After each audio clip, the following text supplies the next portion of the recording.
came together for a common cause. I was looking back on the interviews that you did with the Lisa Lips at the Giveback Show. Okay. And they showed you went inside. You had a little cousin that had sarcoma. Yes. So tell us about your experience with the Giveback Show, your cousin, how you felt about performing after. Sure. A couple of years ago, my cousin Juju, he was 3 years old. He was diagnosed with sarcoma. And as you know, when kids are diagnosed with any kind of cancer, they're immediately put on a plan. Yeah. So it's not like, okay, I'm going to get radiation, or I'm going to get chemo, and then when they no longer see anything, we stop. Yeah. They're put on like a 2-year or a 3-year plan, depending on how severe it is, and they have to complete the plan regardless, so that they knock out every chance that the disease can come back.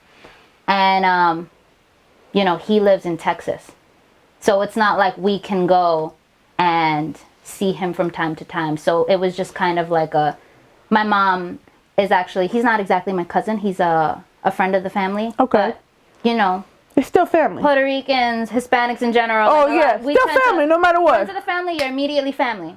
But this is my mom's best friend growing up, her grandchild. So it was difficult seeing that, and seeing it from afar, because we have our lives over here, and it's difficult to be able to reach out, to be able to go to Texas, to be able to see him in that state. Like, we can't, because we're doing our stuff over here. So when he finally got his last treatment and he was able to ring the bell, this was like about a month ago. Congratulations. He was able to ring that bell, and they sent us the video, because again, they're all the way over there, we can't go. It was so cool. It was so cool. We were just there on our phones crying, and my mom was talking to them, and it was really great. But it's very, very difficult. Like, it's very difficult seeing the repercussions, like the family had to go through, that it's common knowledge, you know, when you're a family that's dealt with cancer before. My mom's a cancer survivor in general, and that was very, very difficult to deal with. But she's good, she's kicking, she's fine. She stopped smoking cigarettes because of it, and now she doesn't smoke at all, which is great.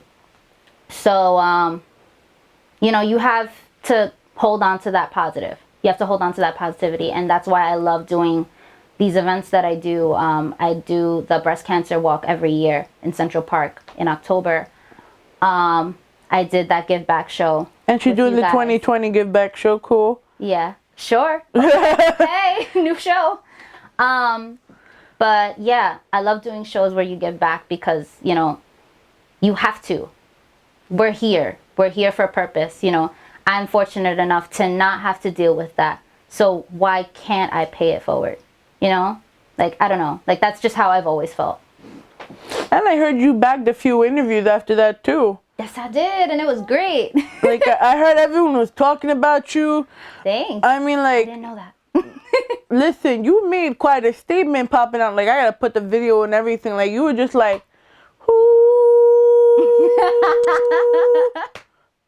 Had me come out from outside trying to have a bogey break. She has to background sing for me now. After that, what? But that's a lot of work, man. Andre gonna have to handle my backup career. But no, I do thank you for being part of the Give Back Show, because, like you did say in the video, 1% of the adult population gets sarcoma. 20% of children in the world get sarcoma and juvenile cancers. So for someone to be passionate about it, and someone with such talent as you, it just meant so much to us. Of course, yeah. You know, I know Veg enjoyed your singing. Thank you. You know, but we're not trying to get in trouble, you know. This Metoo movement ain't gonna catch us, bro. But speaking of the Me Too movement, okay. No, I did this on purpose, motherfucker. If we're gonna go at it, we're gonna go full force. All right, let's do this. All right, as a female in the industry, now we've seen a lot of females titties out, everything. Ooh, you know. Girl. All right. But you have such a natural aura that you don't do, first of all, you don't put yourself in racy situations, you know, especially in an era where everything sex sells, you know. So it's refreshing to have somebody like you come out with just a smile, long ass braid, you know. And I like the blonde, by the way, even though I missed the white one. So you're coming out in such a positive aura. You're in your jeans. You're not giving a shit about how other people think of you. So my question is, how hard is it for you as the entertainer and as a female in this industry to keep pushing through all these bottle hoes and Cardi B's?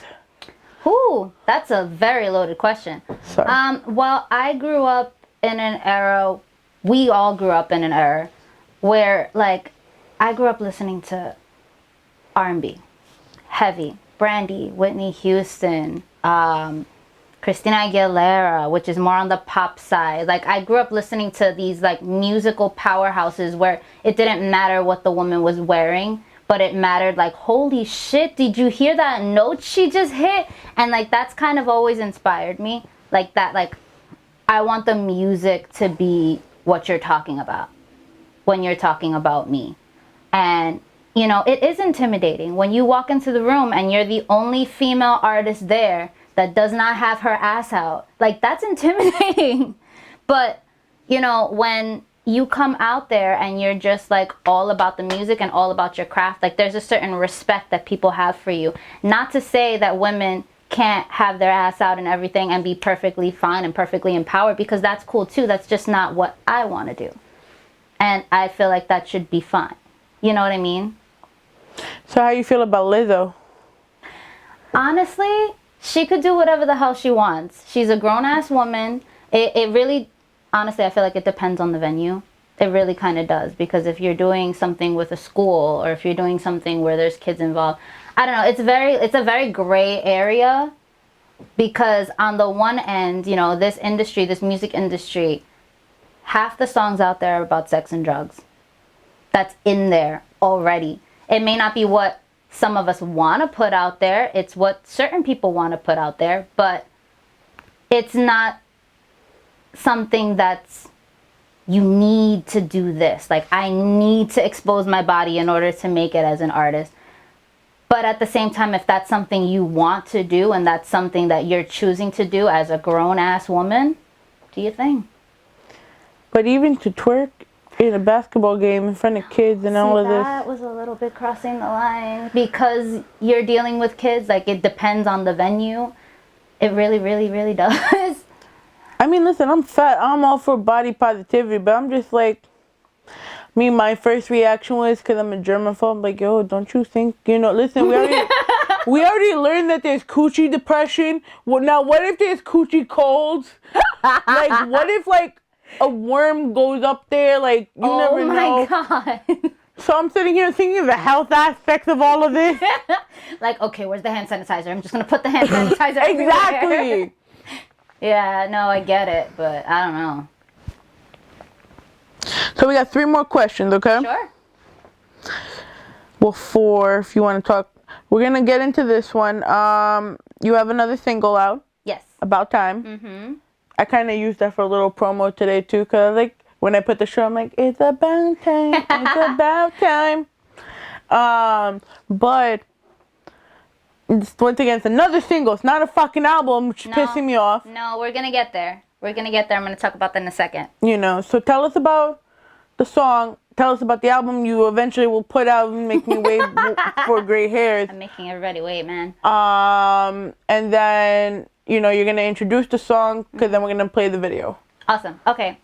So my single About Time was kind of like, it fell into my lap. It was a complete accident. I was, again, my brother Urban is also an artist under 6 Sense. He had his boy over at the house, and his boy is our videographer, our photographer. He also makes music. So he's like that guy that my brother's always gone to for certain projects. So he made a beat for my brother. They heard it, and he was like, you know what? I hear my sister on this more than me. So he opened the door and was like, yo, Ty, come over here, listen to this song. This was a Wednesday. So I went in there and I heard Very specific. No, because like how amazing this was, like it was crazy. It was a Wednesday. I went in there, I listened to the song, I immediately fell in love with it. And they're like, we're going to the studio on Friday. Have this song done by Friday. And I'm like, you know what? Let's do this. I finished the song that night. Okay. And that's something that doesn't always happen because like I said before, the writing process is very touch and go depending on How different organic it factors, feels. how you're feeling, how the beat is.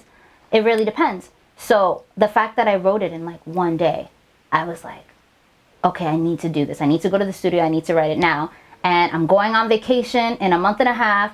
So I'm shooting the video while I'm on vacation. His boy was gonna be his, we went on a Carnival cruise.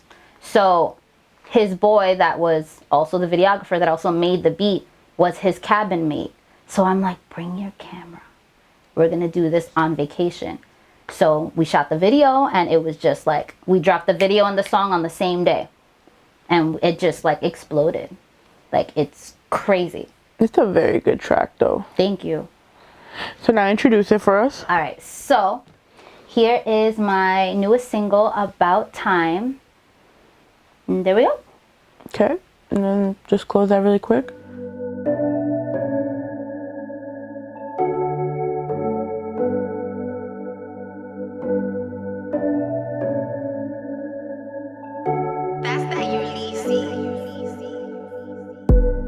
It's a new feel when I think about you.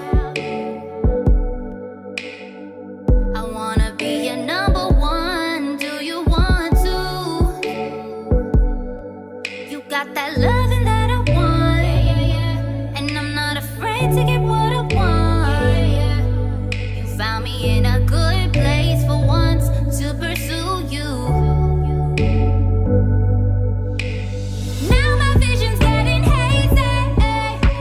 You're pulling me in all the right places, baby. Confessions have us acting crazy, and you keep telling me the same thing. It's about time. It's about time. It's about time. It's about time. It's about time. It's about time. You got me singing love songs on a weekday. I got you swerving to get to me on the freeway. You know I wanna do this right. So come to my place, you can spend the night. And you can leave the rest of me, baby. Now my vision's getting hazy. You're pulling me in all the right places, baby. Confessions have us acting crazy, and you keep telling me the same thing. It's about time. It's about time. It's about time. It's about time. It's about time. It's about